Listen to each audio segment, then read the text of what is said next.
Assalamualaikum warahmatullahi wabarakatuh.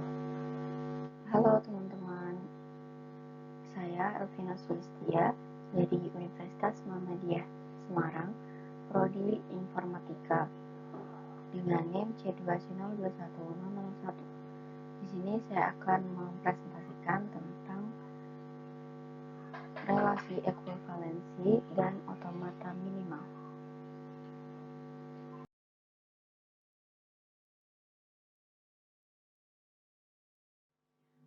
Pada kali ini kita akan membahas beberapa pembahasan. Yang pertama yaitu memahami konsep relasi ekuivalensi. Yang kedua, memahami sifat-sifat relasi ekuivalensi. Yang ketiga, konsep dasar otomata. 4. Properti kelas ekuivalensi. 5. Otomata minimal. 6. Algoritma otomata minimal. 7. Penerapan relasi ekuivalensi pada otomata minimal. Dan yang terakhir adalah kesimpulan. Masuk ke pembahasan yang pertama, yaitu memahami konsep relasi ekuivalensi. Ekuivalensi adalah sebuah hubungan yang memenuhi sifat refleksi, simetris, dan transitif. Dalam matematika, relasi ekuivalensi digunakan untuk mengelompokkan objek-objek ke dalam kelas-kelas ekuivalensi berdasarkan sifat-sifat tertentu. Misalnya, jika kita memiliki himpunan bilangan bulat dan didefinisikan relasi ekuivalensi sebagai memiliki jumlah digit yang sama, maka kita dapat mengelompokkan bilangan-bilangan tersebut ke dalam kelas-kelas ekuivalensi seperti 1, 10, 100, 2, 20, 200, dan seterusnya. Kedua, yaitu sifat-sifat relasi ekuivalensi. Otomata dapat digunakan dalam pemrosesan bahasa, seperti pada pengenalan pola, kompresi data, dan analisis sintaksis. Dalam pengenalan pola, otomata digunakan untuk mengenali pola-pola tertentu pada suatu teks atau gambar. Sedangkan pada kompresi data, otomata digunakan untuk mengurangi ukuran data tanpa menghilangkan informasi yang penting. Terakhir, dalam analisis sintaksis, otomata digunakan untuk mendeteksi kesalahan sintaks pada suatu kalimat. Sifat-sifat relasi ekuivalensi dapat diterapkan dalam kehidupan sehari-hari, seperti pada hubungan antar manusia. Misalnya, jika seseorang merasa senang dengan orang lain, maka kemungkinan besar orang tersebut juga merasa senang dengan kita. Selain itu, sifat transitif dapat diterapkan dalam pemilihan jodoh, di mana seseorang memilih pasangan yang memiliki kesamaan minat dan nilai-nilai, sehingga dapat membentuk hubungan yang harmonis. Oke, masuk ke pembahasan ketiga, yaitu konsep dasar otomata. Otomata adalah sebuah model matematika yang digunakan untuk memproses bahasa. Definisi otomata sendiri adalah kumpulan dari 5 elemen, yaitu himpunan keadaan, alfabet input, fungsi transisi, keadaan awal, dan himpunan keadaan akhir. Jenis-jenis otomata antara lain otomata deterministik atau biasa disingkat DFA, otomata tak deterministik atau biasa disingkat MFA, otomata pushdown atau PDA, dan mesin Turing. Pada otomata dapat digunakan dalam pemrosesan bahasa, seperti pada pengenalan pola, kompresi data, dan analisis sintaksis. Dalam pengenalan pola, otomata digunakan untuk mengenali pola-pola tertentu pada suatu teks atau gambar. Sedangkan pada kompresi data, otomata digunakan untuk mengurangi data tanpa menghilangkan informasi yang penting. Terakhir, dalam analisis sintaksis, otomata digunakan untuk mendeteksi kesalahan sintaks pada suatu kalimat. Masuk ke pembahasan keempat, yaitu kita membahas properti kelas ekuivalensi.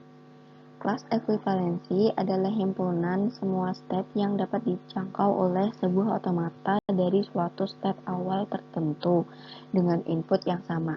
Dalam kelas ekuivalensi, setiap step dalam himpunan tersebut memiliki sifat-sifat yang sama, seperti dapat mencapai state akhir yang sama dan menerima bahasa yang sama. Konsep ini sangat penting dalam pemrosesan bahasa karena memungkinkan kita untuk mengelompokkan stat-stat pada otomata menjadi kelompok-kelompok yang memiliki sifat-sifat yang sama. Terdapat beberapa properti yang dimiliki oleh kelas ekuivalensi seperti sifat transitif, refleksif, dan simetris. Sifat transitif menyatakan bahwa jika terdapat stat A yang setara dengan stat B dan stat B setara dengan stat C, maka stat A juga setara dengan stat C.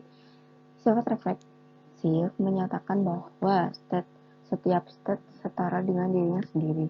Sementara itu, sifat simetris menyatakan bahwa jika terdapat stat A yang setara dengan stat B, maka stat B juga setara dengan stat A. Properti ini memudahkan kita dalam mengidentifikasi kelas ekuivalensi pada sebuah otomata dan dapat diterapkan dalam kehidupan sehari-hari, sehingga dalam pengenalan pola atau pengenalan wajah. Seperti dalam pengenalan pola atau pengenalan wajah. Selanjutnya yaitu otomata minimal. Otomata minimal adalah bentuk otomata yang paling sederhana dan terkecil yang mampu mengenali bahasa tertentu. Definisi otomata minimal ini didasarkan pada konsep reduksi otomata, di mana otomata yang lebih kompleks dapat direduksi menjadi otomata yang lebih sederhana tanpa mengurangi kemampuan otomata tersebut dalam mengenali bahasa. Cara mengkonstruksi otomata minimal adalah dengan menggunakan algoritma minimal otomata. Algoritma ini bertujuan untuk menghasilkan otomata minimal dari otomata yang lebih kompleks. Otomata minimal sangat penting dalam pemrosesan bahasa karena memungkinkan penghematan waktu dan ruang saat melakukan pengenalan bahasa. Selain itu, otomata minimal juga memudahkan dalam analisis dan klasifikasi bahasa formal. Masuk ke pembahasan yang ke-6, yaitu algoritma otomata minimal. Algoritma otomata minimal adalah sebuah metode untuk mengonstruksi otomata minimal dari suatu bahasa. Metode ini memanfaatkan konsep relasi ekuivalensi untuk mengelompokkan stat-stat yang setara dan menggabungkannya menjadi satu stat. Langkah-langkah algoritma otomata minimal meliputi: yang pertama, menghitung tabel partisi; yang kedua, memperbarui tabel partisi dengan menggunakan fungsi transisi; yang ketiga, membangun otomata minimal berdasarkan tabel partisi yang telah didapatkan. Dalam penerapannya, algoritma otomata minimal dapat digunakan untuk mengoptimalkan penggunaan memori dalam pemrosesan bahasa.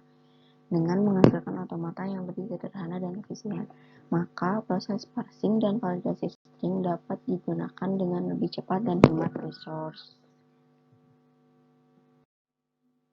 Pembahasan yang ketujuh yaitu mengenai penerapan relasi ekuivalensi pada otomata minimal.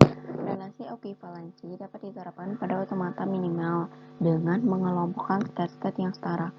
Dalam otomata minimal, stat-stat yang setara memiliki sifat yang sama dan tidak dapat dibedakan oleh input yang diberikan. Oleh karena itu, dengan menerapkan relasi ekuivalensi pada otomata minimal, kita dapat mengurangi jumlah stat dalam otomata tersebut. Penerapan relasi ekuivalensi pada otomata minimal sangat penting dalam pemrosesan bahasa. Hal ini dikarenakan otomata minimal memungkinkan kita untuk memproses bahasa secara lebih efisien dan akurat. Sebagai contoh, dalam pengenalan pola suara, otomata minimal dapat digunakan untuk membedakan antara bunyi-bunyi yang mirip namun memiliki arti yang berbeda. Dengan demikian, penerapan relasi ekuivalensi pada otomata minimal menjadi kunci dalam memahami konsep dasar pemrosesan bahasa. Pada beberapa pembahasan yang telah kita bahas tadi, maka bisa ditarik kesimpulan. Kita telah mempelajari tentang konsep relasi ekuivalensi dan otomata minimal. Materi ini sangat penting dalam pemrosesan bahasa dan dapat diterapkan dalam kehidupan sehari-hari. Dalam pemrograman komputer, relasi ekuivalensi dapat digunakan untuk mengklasifikasikan data atau objek menjadi kelompok-kelompok yang serupa. Sedangkan otomata minimal dapat membantu dalam pengenalan pola dan pengolahan teks. Selain itu, pemahaman tentang materi ini juga dapat membantu meningkatkan kemampuan analisis dan logika kita. Kita juga telah mempelajari tentang sifat-sifat relasi ekuivalensi, jenis-jenis otomata, dan algoritma otomata minimal. Semua materi ini memiliki aplikasi praktis dalam kehidupan sehari-hari, seperti dalam bidang keamanan komputer, pengenalan suara, dan pengolahan bahasa alami.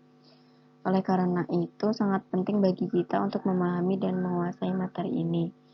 Dalam kesimpulan, mari kita terus belajar dan mengembangkan kemampuan kita dalam pemrosesan bahasa dan teknologi. Dengan memahami konsep relasi kovalensi dan otomata minimal, kita dapat menciptakan solusi-solusi inovatif dan berkualitas tinggi untuk masalah-masalah di dunia maya.